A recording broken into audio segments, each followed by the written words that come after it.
My daughter's husband called me a useless old man at Thanksgiving dinner. He said it loud enough for every person at that table to hear, loud enough for my grandchildren to look down at their plates, and loud enough for my daughter to say nothing, not one word. She just reached for her wine glass and took a long, slow sip like I hadn't been sitting right there in the chair I had driven 4 hours to sit in. I did not raise my voice. I did not stand up and make a scene.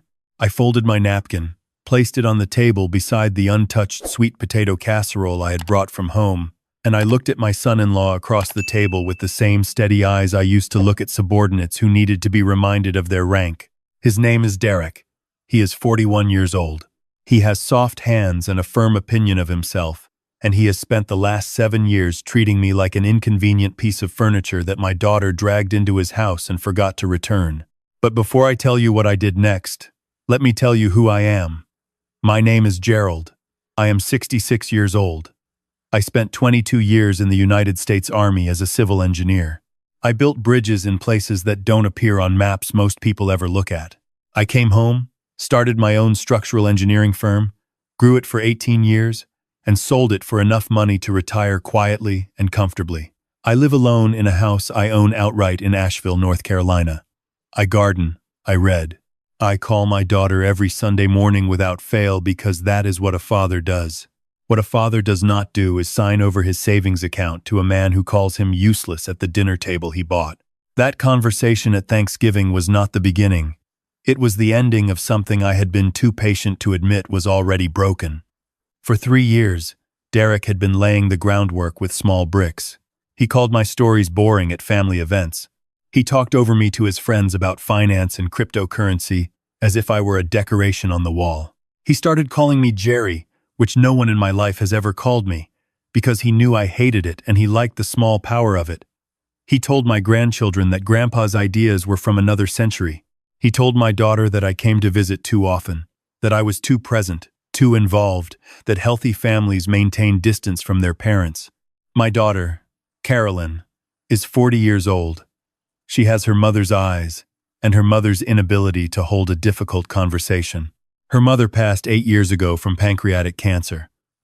I watched her die with the same steady hands I used to do everything, and I kept the house, kept the business, kept calling Carolyn every Sunday. I never leaned on her. I never made her feel the weight of my grief because she had her own. That is what a father does. What I did not do was keep track of every dollar I put into her life. Not consciously, not with a ledger or a folder. But after that Thanksgiving dinner, I started to remember. I remembered the down payment on their first house. $60,000, presented as a gift with no paperwork, no expectation of return. I remembered the business loan Derek needed when his marketing consultancy was struggling in its second year. $40,000, transferred in a single wire because Carolyn called me on a Sunday and her voice was tight with worry. I remembered paying for both of my grandchildren's private school tuition for 3 years when Derek lost a major contract. I remembered the medical bills from when Carolyn had her appendix out and Derek's insurance had a gap. I remembered the car. I remembered the vacation to Portugal that Derek called a necessary investment in their marriage health. I never said a word about any of it. I gave because I wanted to, because that is what family does. But sitting in that driveway after Thanksgiving, engine running, watching the light in their kitchen window where Derek was probably already pouring himself a second glass of something expensive, I realized that I had been treating love like a blank check, and Derek had been cashing it while filing me under liability.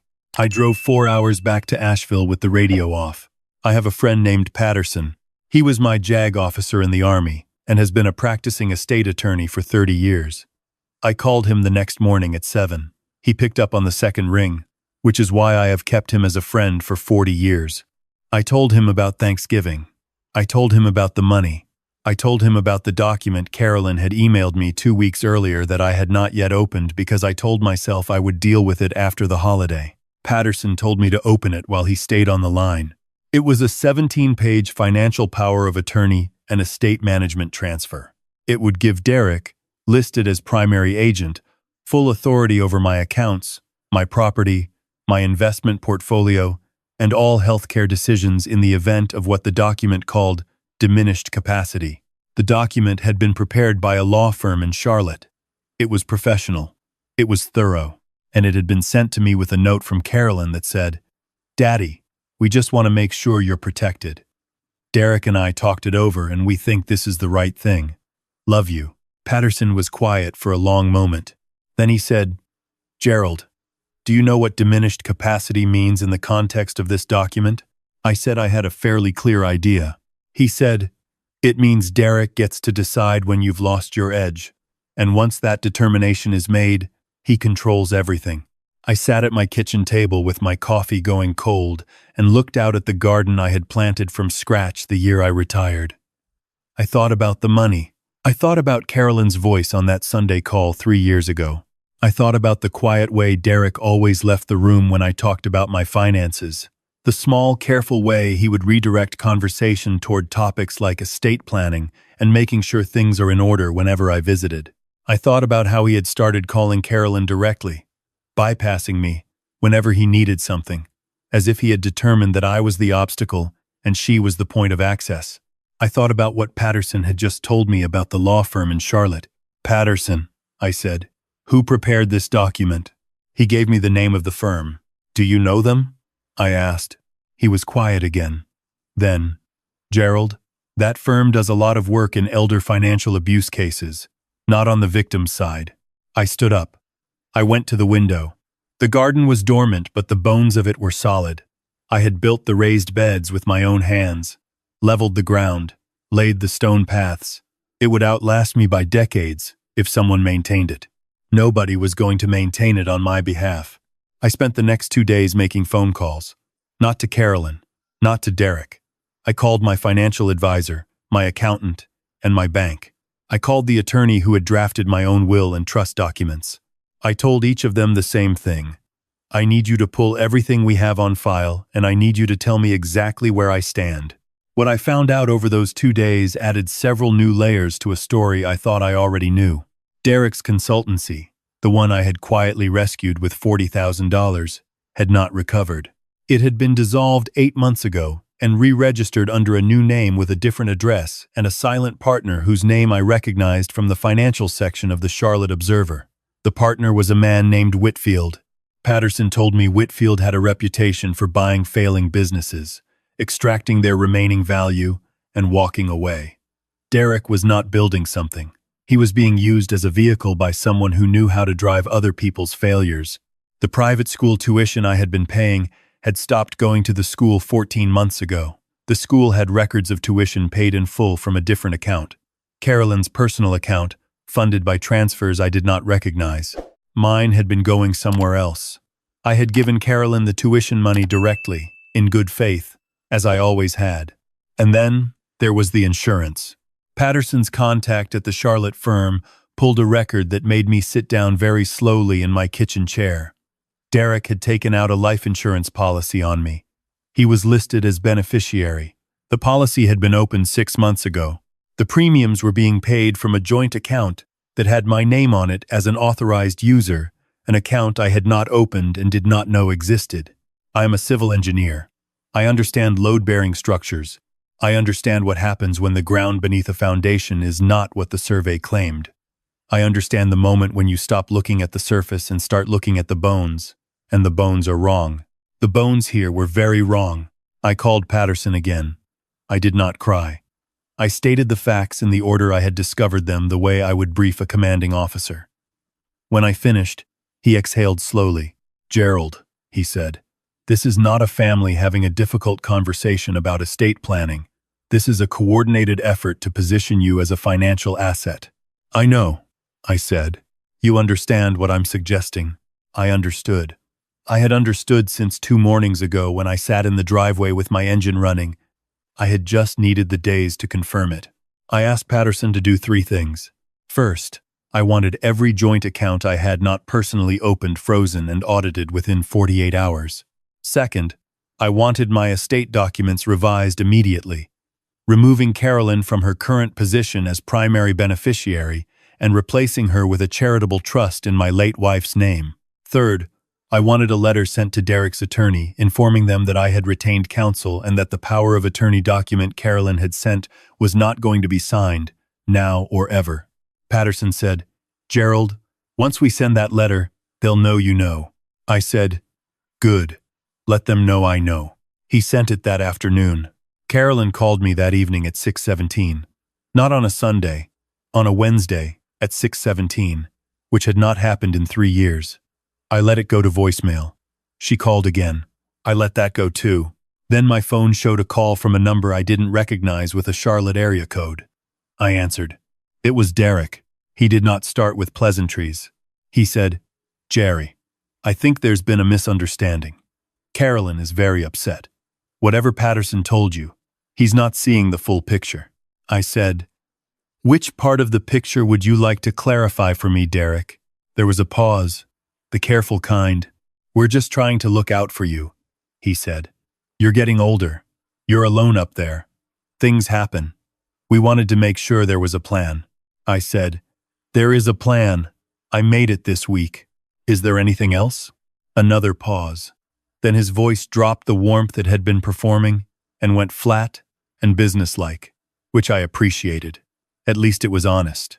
Gerald, he said, you need to think very carefully about what you're doing. Carolyn is your daughter. Your grandchildren are here. If you make this adversarial, that's a choice with consequences. I have been in rooms with generals who delivered threats with considerably more sophistication, I said. Don't mistake patience for softness, Derek. I've been patient with you for 7 years because I love my daughter, but I'm 66 years old and I have spent my entire life building things that last. What you are building will not last. And when it falls, I won't be underneath it. I hung up. I slept better that night than I had in months. Patterson called me the next morning with the audit results. The unauthorized joint account had been opened using my social security number and a copy of my driver's license, likely obtained during one of my visits. $11,000 had been moved out of it over 6 months in amounts small enough not to trigger standard alerts. The insurance policy had been opened with a forged signature. That is a federal crime, Patterson said quietly. I know, I said. Gerald, we need to talk about whether you want to involve law enforcement. I thought about my grandchildren. They are 9 and 12. They had looked at their plates at Thanksgiving. They had not said anything to me, but the 9-year-old, whose name is May, had hugged me very hard by the door before I left. She had held on longer than children her age usually hold on, which told me she had felt the temperature of that dinner even if she couldn't name what it was. I thought about what serving their father with federal fraud charges would do to those children's next 10 years. I thought about what not doing so would do to mine. I asked Patterson to document everything and hold it. Not file. Hold. I wanted it ready, but I wanted to move first on the financial side. Once the accounts were clean, the estate was restructured, and the insurance policy was canceled by proper legal challenge, Derek would have nothing to gain by escalating. What he would have is a very clear picture of what he had lost by underestimating me. Patterson worked fast. By the following Monday, my estate had been fully restructured. The charitable trust in my wife's name was established and funded with the majority of my liquid assets. The remainder went into a new account with dual authentication that required my physical presence to access. The house in Asheville, which I owned outright, was placed into a revocable living trust with Patterson as the sole trustee in the event of my incapacity, as determined by 2 independent physicians of my choosing, not my son-in-law. The insurance policy was challenged through the carrier's fraud division. Patterson submitted the signature comparison within 72 hours. The carrier canceled the policy and flagged Derek's name in their system before the week was out. On the Thursday after all of this was complete, I drove to Charlotte. I did not call ahead. I arrived at their house at 10 in the morning on a Thursday because I knew Derek would be home. His consultancy was dissolved. He had nowhere to be. I rang the doorbell and waited with my hands in my jacket pockets and my shoulders straight. Carolyn answered. She had been crying recently. Her eyes were swollen and her hair was pulled back in the loose way she only wore when she was stressed. When she saw me, she made a sound that was half relief and half fear, and that sound told me more than any phone conversation could have. Daddy, she said. I said, can I come in? Derek was in the kitchen. He stood up when I walked in, and the look on his face was the look of a man doing rapid calculations. He was wearing a collared shirt and he had shaved recently, which meant he had expected me. Carolyn had told him. I sat down at the kitchen table without being invited to. I set my keys on the table in front of me and folded my hands and looked at Derek. I'm going to say this once, I said. I know about the account. I know about the insurance policy. Patterson has documented both. The fraud division at the carrier has their copy. I have not yet spoken to law enforcement. Whether that changes is entirely up to how the next 10 minutes go. Derek opened his mouth. I raised one hand and he closed it. I am not here to fight, I said. I am here to tell you that whatever you were building in my direction is finished. The estate is restructured. The accounts are secured. The documents you sent me will never be signed. If either of you attempts any further action against my finances, my property, or my legal standing, Patterson files everything he has with the U.S. Attorney's office in Charlotte by the end of the business day. Are we clear? Derek sat down, slowly, like a building settling. Carolyn was standing by the refrigerator with her arms crossed over her chest and her eyes very bright. She said, "Daddy, I want you to know that I didn't know about the insurance." I looked at her for a long moment. I looked at the woman my wife and I had raised. I thought about every Sunday phone call. I thought about the forged account opened with my social security number. I thought about the power of attorney she had emailed me with the note about just wanting me to be protected. "Carolyn," I said, "whether you knew or didn't know, you sent me a document designed to remove my autonomy and give it to this man. You sat at the Thanksgiving table and said nothing when he humiliated me in front of your children. You have been his access point to me for 3 years because it was easier than having a hard conversation. I love you. I will always love you. But I no longer trust you with the things that matter." She started crying. I had expected that. I waited. "What does that mean?" she asked. "What does that mean for us?" "It means I'll still call on Sundays," I said. "It means I'll come to Christmas if I'm invited and treated like a guest rather than a problem. It means I want to know my grandchildren. But it means Derek does not speak to my attorneys. Derek does not contact my bank. Derek does not call me Jerry. And it means that whatever financial trouble the two of you are in, you will solve it yourselves." I picked up my keys. I stood up. Derek said, very quietly, "We owe Whitfield $60,000. I looked at him. He was looking at the table. "I know," I said. "I read the business filings." "He's not patient," Derek said. "He has people." I understood what he was implying. I had spent 22 years around people who had people. I was not unfamiliar with pressure. "Then I suggest," I said, "that you call Whitfield today and make a payment arrangement. Sell the car. Sell the watches. You have things of value. Use them. That is what a man does when he is in a hole he dug himself." I walked to the front door. Carolyn followed me. At the door, she grabbed my arm the way May had grabbed me at Thanksgiving. And for a moment, she was 9 years old again, and I was the person who fixed things. "Are you going back to Asheville?" she asked. "Not yet," I said. I had one more stop. Patterson had found something in the audit that I had not mentioned to Carolyn or Derek. The transfers that had left the unauthorized account had not gone to Derek's personal account or to Whitfield. 7 of the 11 transfers had gone to a single account registered to a business called Meridian Property Group based in Raleigh. Patterson had cross-referenced it.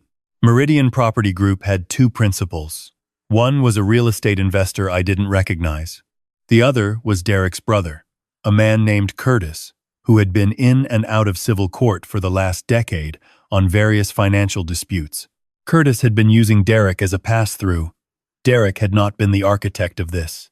He was too disorganized, too reactive, too visibly rattled at that kitchen table. He was a man who had been convinced by someone smarter that he was executing a plan, when in reality, he was being used as a tool. Curtis had identified me as an asset, identified Derek as an access point, and built a structure designed to drain my estate over time in amounts small enough to avoid detection. Derek thought he was protecting his family. Curtis was protecting his income stream. I drove to Raleigh. Curtis lived in a house in a nice neighborhood near the university. He drove an Audi. He had a wife and a dog and 2 kids of his own, and a business that existed on paper the way most of its kind do, structured to collect and obscure. I had Patterson send his complete package to the Raleigh field office of the FBI while I was still on the highway. I did not stop at Curtis's house. There was nothing for me to say to him. The conversation I needed to have with Curtis was one that federal investigators conduct much better than retired engineers. I simply needed to be the person who made the call. By the time I was back in Asheville that evening, Patterson had confirmed receipt. Within 2 weeks, Meridian Property Group was under a financial hold pending investigation.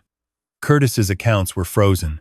The $11,000, plus whatever else the investigation uncovered, was in the hands of people whose job it was to follow it. I planted tulip bulbs that weekend. My neighbor's granddaughter came by and asked if she could help, and I said yes, and we spent an afternoon in the dirt, which is a good way to spend an afternoon if you need to let the noise of a week settle. I did not cancel my Sunday calls with Carolyn. The first one, 2 weeks after Charlotte, was 17 minutes long, and mostly silence with small words around the edges. She told me Derek was seeing a financial counselor. She told me she had told him to call Whitfield and work out a payment arrangement. She told me May had asked about me 3 times since Thanksgiving. I told her to tell May I would be there for Christmas, and I would come with the recipe for the sweet potato casserole, and I would bring enough for everyone, and I expected to sit at the table and eat it with my grandchildren. She said, "Yes, Daddy." I said, "Good. Tell Derek to call me Gerald." She was quiet for a moment. Then she said, "He will." I believed her.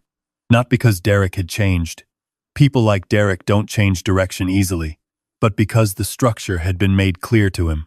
The load-bearing walls had been identified and reinforced, and he now understood, with the same bone-deep certainty that a man understands gravity, that he could not remove them without the whole thing coming down on him.